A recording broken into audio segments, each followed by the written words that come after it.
നമസ്കാരം, ഞാൻ ദിനേഷ് സൂപ്പർണിക. ഇന്ന് ഒരു ബോൺസായി അഡീനിയത്തിൻ്റെ സിമ്പിൾ റീബോട്ടിങ്ങാണ് കാണിക്കുന്നത് കേട്ടോ. നമ്മൾ മുന്നേ കാണിച്ചിട്ടുണ്ടായിരുന്നു ഏകദേശം 13 വർഷമായ ഒരു അഡീനിയം. അത് അതിൻ്റെ ഇടയിലിരുന്നിട്ട്, കല്ലുകളുടെ ഇടയിലൊക്കെ ഇരുന്നിട്ട് ഇങ്ങനെ ഒരു പ്രത്യേക ഷേപ്പായി, കോഡക്സിനൊക്കെ വ്യത്യാസങ്ങളൊക്കെ കാണാം അല്ലേ, നല്ല വലിപ്പമായത്. ഈ ചെടിയാണ് റീപോർട്ട് ചെയ്യുന്നത്. ഞാനൊരു ബോൺസായി പോട്ട് എടുത്തു. ആ ബോൺസായി പോട്ടിലേക്ക്,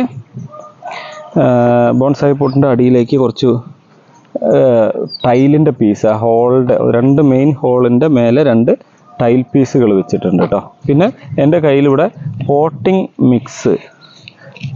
മിക്സ് സെറ്റാക്കി, മണൽ കൂടുതലുള്ള മണലും കുറച്ച് എല്ലുപൊടി, വേപ്പ് മണ്ണാക്ക്, മണ്ണിര കമ്പോസ്റ്റ്, ഇതൊക്കെ കൂടിയാക്കിയുള്ള പോട്ടിംഗ് മിക്സ്, നല്ല ലൂസായ മിക്സി അതിലിട്ട് കാണിക്കാം കേട്ടോ. അത് വെച്ചിട്ടുണ്ട്, വേറെ ഒന്നുമില്ല. അത് പോട്ടിംഗ് മിക്സ് തയ്യാറാക്കി വെച്ച പോട്ടിംഗ് മിക്സാണ്. ഞാൻ ഈ ബോൺസായി ഇതിലേക്ക് ഇങ്ങനെ ഇറക്കി വെച്ചിട്ട് ഇനി ഈ പോട്ടിംഗ് മിക്സ് ഇതിൽ നിറയ്ക്കുകയാണ്. ആദ്യം അതിൻ്റെ സൈഡിൽ ഇട്ട് കൊടുത്തു. എല്ലാ സൈഡിലും ബാലൻസ് ചെയ്യാൻ വേണ്ടിയിട്ട് നമ്മൾ പോട്ടിംഗ് മിക്സ് ഇട്ട് കൊടുക്കട്ടെ.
ഇനി എന്താ വേണ്ടത് വെച്ചാൽ, ഈ കോഡക്സിൻ്റെ എത്ര ഭാഗത്തേക്ക് നിങ്ങൾക്ക് മണ്ണ് കൂന കൂട്ടിയിടാൻ പറ്റുമോ അത്രയും ഭാഗത്തേക്ക് മണ്ണ് കൂന കൂട്ടിയിടുക. അതേപോലെ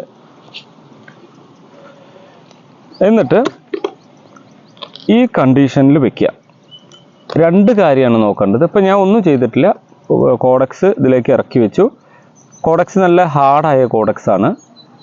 വെയിൽ കൊണ്ടാലും പെട്ടെന്ന് പൊള്ളിപ്പോവില്ല. ഇപ്പോഴത്തെ ചൂട് പറയാൻ പറ്റില്ല. എന്നാലും പോട്ടിംഗ് മിക്സ്, മണൽ കൂടിയ പോട്ടിംഗ് മിക്സ് നന്നായി ഇതിൽ നിറച്ചു. ഞാനത് അമർത്തിയിട്ടൊന്നുമില്ല. ഇനി ഒരു ചെറിയൊരു നന കൊടുക്കും.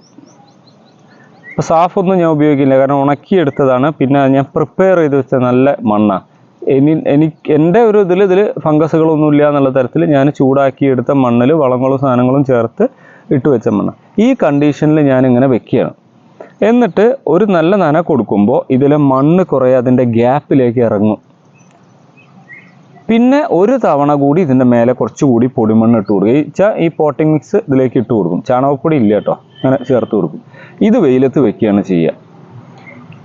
ശ്രദ്ധിക്കേണ്ട ഒരു കാര്യം, ഈ അഡീനിയം ഇവിടുന്ന് മറിഞ്ഞു വീഴാൻ സാധ്യത ഉണ്ട് എന്ന് തോന്നുകയാണെങ്കിൽ, പിന്നെ ചില വേര്, ഇത് കുറച്ച് പരന്ന് കിടക്കുന്ന വേരായ കാരണം താഴെ ഇങ്ങനെ നിന്നു, കുറച്ച് നീളമുള്ള വേരുകളാണ് ഇതിൽ നിൽക്കുന്നതെങ്കിൽ മറിഞ്ഞു വീഴും. അപ്പോൾ എന്ത് ചെയ്യണമെന്ന് വെച്ചാൽ, ഇതിൻ്റെ അടിയിലുള്ള 2 ദ്വാരത്തിലൂടെ 4 ഭാഗത്തേക്ക് ആയിട്ട് നൂല് വെച്ചിട്ട് ആ നൂല് ഈ അഡീനിയത്തിൻ്റെ കോഡക്സുമ്മ കെട്ടുക. പ്ലാസ്റ്റിക് നൂലല്ല, സാധാരണ തുന്നണ നൂലിൻ്റെ തന്നെ കട്ടി കൂടിയ നൂല് കിട്ടും. ബുക്കൊക്കെ കെട്ടാനൊക്കെ ഉപയോഗിക്കുന്ന കട്ടി കൂടിയ നൂല്, അത് ചാക്ക് നൂലായാലും കെട്ടി വെക്കുക. ആ നൂല് അവിടെ നിന്ന് എല്ലാം അലിഞ്ഞു പോയിക്കോളും, കുഴപ്പമൊന്നുമില്ല. വലിഞ്ഞു കെട്ടരുത്. ഈ ചട്ടിയോട് കൂടി വെക്കാൻ വേണ്ടിയിട്ടുള്ളൊരു രീതിയിൽ ചെയ്യാം, ഇളകാതിരിക്കുക. ഇതാണ് ഞാൻ ഇപ്പോൾ റിപ്പോർട്ട് ചെയ്തത്.